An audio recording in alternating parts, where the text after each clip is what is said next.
Hi guys.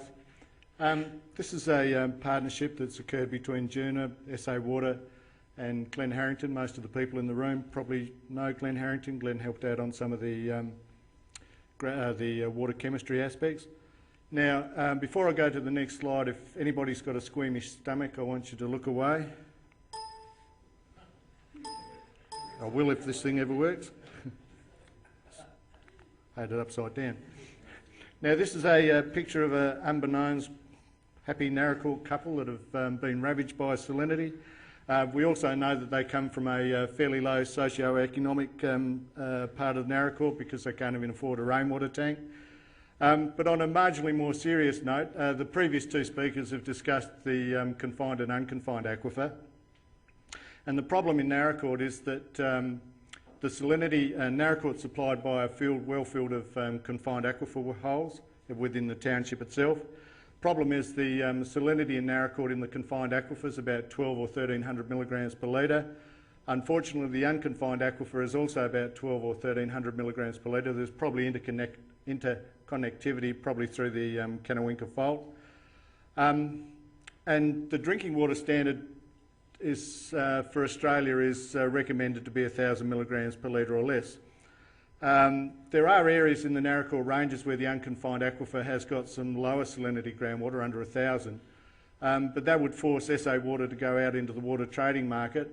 And also within the southeast, the confined aquifer is vested in the minister and really sitting there for use for town water supplies. So, what are the options for SA Water? They can use the maintained status quo. Desal is an issue that SA Water will look at and cost, I'm sure. Or there's a possibility of looking at a well field approximately about 25 kilometres away from Naracoorte. Now you can see on the plan, Naracoorte sits right at the top there, and this well field's in the Bull Lagoon area. The initial scope to look in this area came from a Juna observation well, Rob 11, that showed confined aquifer salinities of about 750 milligrams per litre.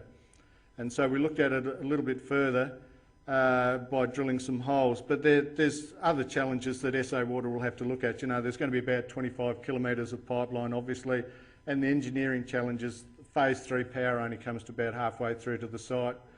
And there may be booster stations and other things like that required as well. So the first part of the investigations was to look at drilling. Just thought I might have forgotten something on the previous slide. Apologies for that. We drilled at 4 sites. Where it says the production well. We drilled also an observation well, an unconfined observation well, 20 metres alongside it.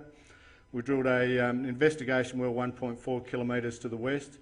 There's also vineyards in that area that irrigate from the confined aquifer, so we wanted to know what the drawdowns were particularly close to that, and that's where that observation well is. And there were also 2 observation wells drilled further to the south, where we looked at salinity as well, and both of those had excellent salinity of about 600 milligrams per litre, and at the production well side it was about 700, bit over 700 milligrams per litre. Now the reason that we drilled a hole into the lower part of the unconfined, and we drilled it right into the bottom section there at around 80 to 90 metres, was to answer local questions, so that if there was a well field set up there in the confined aquifer, there may be questions about how it was going to affect the regional water users from using the unconfined aquifer. So we finished the confined aquifer hole, or the production zone, right at the top of the Dillon Sand. And the second part of that is also the question of we're so close to the Bull Lagoon wetland that we needed to answer that question as well, whether there'd be any effect on the wetland. So what we did was did some aquifer testing. We pumped the production well at 50 litres per second, and as you can see, there's very little drawdown effect. The only response we saw in the unconfined aquifer was related to barometric, and the salinity remained constant. What was really interesting was that we had some of the highest transmissivity results we've ever recorded in the region. Normal confined aquifer production well would probably have transmissivity rates of between somewhere around 200 to 500 metres squared per day, and this was over 6,000. Storage coefficient was fairly normal at 10 to the minus 4, and that was what Saad was showing with his slide, where some of the interconnectivity was probably 10 to the minus 2, not 10 to the minus 4. We got such good results from the production well that we decided to go a little bit further, and we aquifer tested the observation wells as well. They were finished off with 150 mil casing, so we could get a pump in there to do about 20 litres per second, and we did 24-hour tests on those 3 wells. And they also showed similar transmissivities, and the salinity didn't move at all. So in that first part of the project, the whole area looks very, very promising if SA Water wanted to go the production well field going into Naracoorte. But SA Water also need to know something about surety of supply as well. And so we did a second phase of the project where we looked at water chemistries and flow paths and all of those types of things as well. What's significant here is Saad was talking earlier on about that Naracoorte confined recharge area. It's fault controlled. There's uplift occurs on the southern part. There's uplift occurs on the northern part, but it's due to an accommodation zone. And if you're not familiar with an accommodation zone, it's uplift that's occurring at 90-degree default action. And so you've got this highly uplifted confined aquifer. You get radial flow occurring off it, and part of that radial flow is to the north and to where Bull Lagoon is. Also, you've got the Kanawinka fault coming down here that is controlling certain aspects such as water table. And I'll show you a little bit in a little while with the basin rollover as well that may have some effect on it too. So you can see that, as I was talking about the water table that is coming in off the Naracoorte range. We drew a flow path going up to Bull Lagoon, and you can see the water table going up through there, but it's also stratigraphically controlled. As it gets up into round about the area we're studying, it actually starts to turn to the northwest. And as you get across to Kingston, it's actually travelling in a more westerly direction. Each of these lines we actually did cross-sections on to understand the stratigraphy a little bit better. And this is an example. This shows quite clearly what Saad was talking about with the uplift in the Naracoorte area. You could actually describe this as the accommodation zone. And probably some of this is related to oil well geology, in that in the Penola area where the Katnook gas came out of is associated with what they call the Penola Trough, which is probably part of this structure here. But you can see from that there's some obviously very thick limestone, but some fairly thick dew and sand areas as well. One of the things we've experimented with in the southeast in the last 8 to 10 years is looking at seismic section.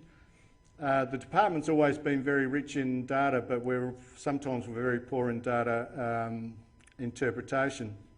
And we go out and drill holes sometimes where we've got information that might tell us what we would need to know. And this was looked at in that the seismic is very valuable in that you can see the tertiary section quite clearly sitting above all this other stuff. You can see the basin rollover coming up here. As with these structures, there's an extensional fault coming up. These are all other potential faults that have been mapped by Brent Jensen Schmidt at DSD. But one of the things that Dave Cashel told me some years ago is sometimes we get a bit hung up on deeper seated geology, and we should look at the tertiary as a section on its own. And by saying that, you can see where this basin rollover comes over. Now on the Gambia basin side of that, we call this the confined aquifer, the Doohan Formation. Limestone's the Gambia limestone. On the northern side of it, we call it the Renmark Formation and the Murray Group limestone. If you actually have a look at the strata, it's exactly the same. Nothing's changed. It's been laid over the top of this older geology. Yeah, so I think that's about all I wanted to say there. But always, if you're doing work, sometimes remember seismic can be very, very useful in what you're looking for. Oh, sorry, if I go one further. The other thing to help in what we were doing in the study was you can see as you start to go to the west that the Doohan Formation starts to deepen, but it also starts to, the isopack opens up as well. And if a hole I drilled some years ago in Naracoorte for a new town water supply, we actually punched out through the bottom of the Dilwyn into, for want of a better word, basement. So it's quite thin, but by the time you go down to Penola, the Dilwyn's about 400 metres in isopack thickness, so it goes from quite thin to quite thick.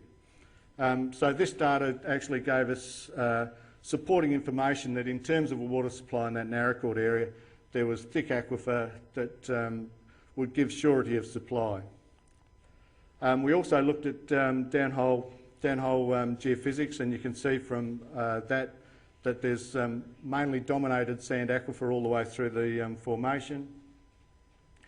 This is the Kanawinka fault, and then we looked into this area. The main takeaway points from here is the unconfined aquifer is about 1900 milligrams per litre and 11,000 years old, and down here it's 720 and 3,000 to 4,000 years old.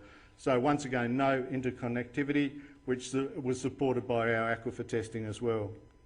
And we also looked at long-term water supply. The Dilwyn's only drawn down by about a metre over that period of time. It's got strong connectivity back to rainfall, but some of those fluctuations could also be an unloading and loading effect. So as the unconfined unloads, the Dilwyn actually responds to it as well. That's an area we've still got to do a lot more research in.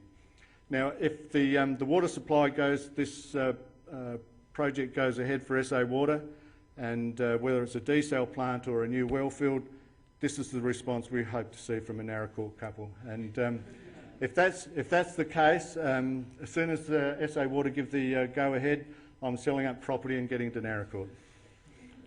And we've there the references if people want to download afterwards. Thank you.